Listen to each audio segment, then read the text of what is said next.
حدیث نمبر 26، خوشامد،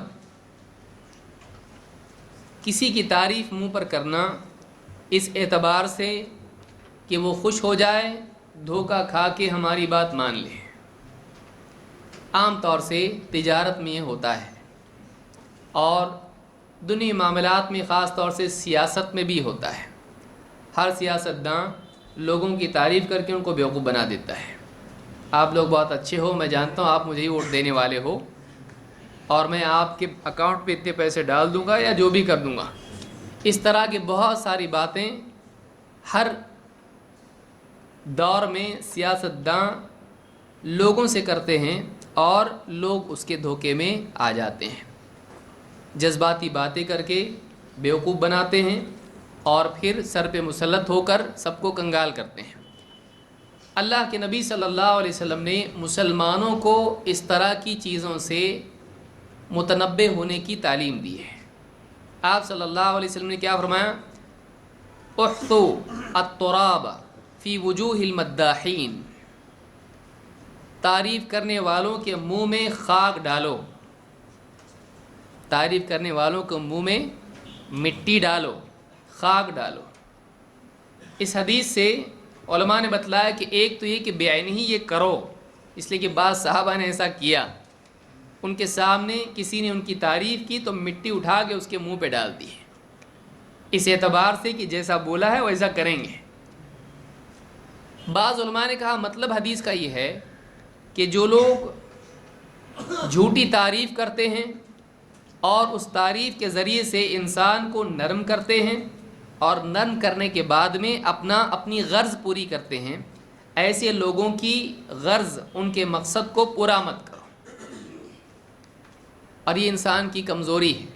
عجیب بات یہ ہے کہ ایک انسان جان رہا ہوتا ہے کہ یہ آدمی ایک غلط مقصد سے میری تعریف کر رہا ہے، اور اس کا اپنا کچھ ذاتی فائدہ اس میں ہے، لیکن تعریف سننے کا شوق اتنا ہوتا ہے کہ آدمی اس کو بھی منع نہیں کر پاتا ہے۔ کوئی بھی آدمی اس کی تعریف اگر کوئی دوسرا کرتا ہے اس کو اچھا ہی لگتا ہے، عموماً کون آدمی جس کو برا لگتا ہے؟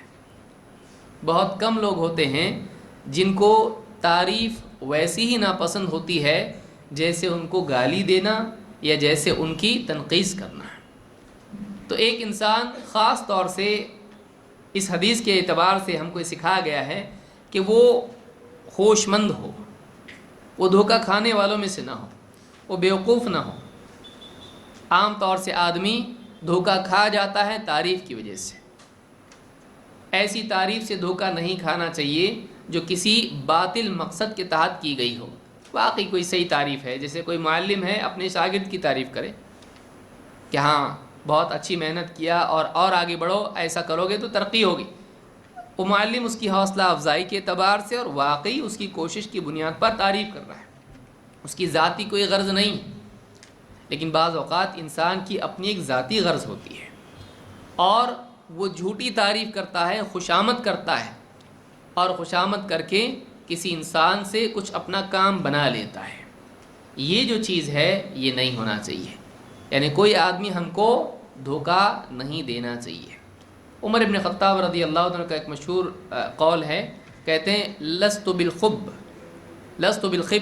ولا الخب یخدعنی، میں مکار نہیں ہوں لیکن ایسا بھی نہیں ہوں کہ کوئی مکار مجھ کو دھوکہ دے دے۔ آدمی ایسا ہونا چاہیے، وہ ایک دم عقل مند ہو، لیکن اپنی عقل مندی کا استعمال اپنے آپ کو دھوکہ کھانے سے بچانے کے لیے وہ کرے، نہ کہ دھوکہ دینے کے لیے۔ یہ کمال ہے انسان کے تقوی اور اس کی بصیرت اور اس کی عقل مندی کا۔ یہ دو چیزیں جمع ہونا ضروری ہے۔ وہ حکیم بھی ہو، حکمت والا ہو، لیکن وہ متقی بھی ہو، اس کے پاس عقل مندی بھی ہو، اور اس کے پاس اللہ کا خوف بھی ہو۔ یہ دونوں چیزیں جمع ہونا چاہیے۔ وہ عقل مندی کی وجہ سے اپنے آپ کو بچانے والا ہو، دھوکہ نہیں کھائے، کوئی آ کے اس کو بیوقوف نہیں بنائے، وہ اتنا عقل مند ہو، لیکن ایسا عقل مند نہ ہو کہ وہ اپنے مفاد کے لیے دوسروں کو بیوقوف بنائے، بلکہ وہ متقی ہو کہ وہ کسی کو دھوکہ دینے والا نہ ہو۔ تو عقل مندی اور تقوی دونوں جمع ہونا چاہیے۔ اتنا عقل مند آدمی ہو کہ کوئی اس کو بیوقوف بنانے کے لیے اس کی تعریف کرے تو اس کی ہپنوٹائز نہیں ہو جائے. بہت سارے لوگ ایسے ہیں کہ ان کی کوئی تعریف کرنے لگے تو پھر وہ اس کی بات منقطع نہیں کر پاتے ہیں, کٹ نہیں کر پاتے ہیں. اچھا لگتا ہے, چلنے دو, جتنا لمبا ہوگا اتنا اچھا, تعریف اچھی بات. سلف ایسا نہیں کرتے تھے. آپ علماء کو دیکھیے, علماء یعنی شیخ الالبانی کی تعریف کی گئی اور کافی تعریف کی تو انہوں نے یعنی تنبیہ کے طور پر کہا کہ ٹھیک ہے میں ان کو برا تو نہیں کہوں گا لیکن میں طالب علم ہوں اور اس سے زیادہ کچھ بھی نہیں ہوں. شیخ البانی زمانے کے محدث, اپنے دور کے محدث سے بڑے بڑے علماء ہیں. حتیٰ کہ بعض علماء نے ان کو, شیخ بن باز وغیرہ نے کہا کہ اس دور میں اگر کوئی مجدد اگر ہے تو وہ شیخ الالبانی ہے جو دین کی تجدید کرتا ہے. تو آپ سوچئے دین مسلمانوں کے دین کی تجدید کرتا ہے تو آپ غور کریں کہ ایسا بڑا انسان. بعض شیخ عثیمین وغیرہ کو آپ دیکھیے, روک دیا, تعریف کرنے لگا. کوئی کہا میں آپ کی, شیخ صالح الفوزان کے بارے میں آپ دیکھیے, کسی نے کہا کہ میں نے آپ کی, غالباً شیخ عثیمین کے بارے میں نے آپ کی تعریف میں ایک قصیدہ لکھا ہے آپ کے مقام کے تعلق سے.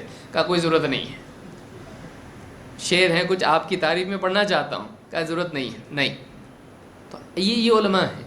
لیکن ہم لوگ اور ایک ہے پوچھیں گے میری تعریف میں اگر کچھ ہے, ختم ہو گئے شعر اتنے, یعنی تھوڑے اور شعر ہونا چاہیے تھا اس کے اندر. میری اور تعریفیں بھی ہیں, آپ کو نہیں معلوم, اس میں تو میری 4-5 خوبیاں آ گئی ہیں. یہ حال ہمارا ہے. تعریف سننے کا شوق دلوں کی بیماری کی علامت ہے. تعریف عمر رضی اللہ تعالیٰ کیا کہتے ہیں,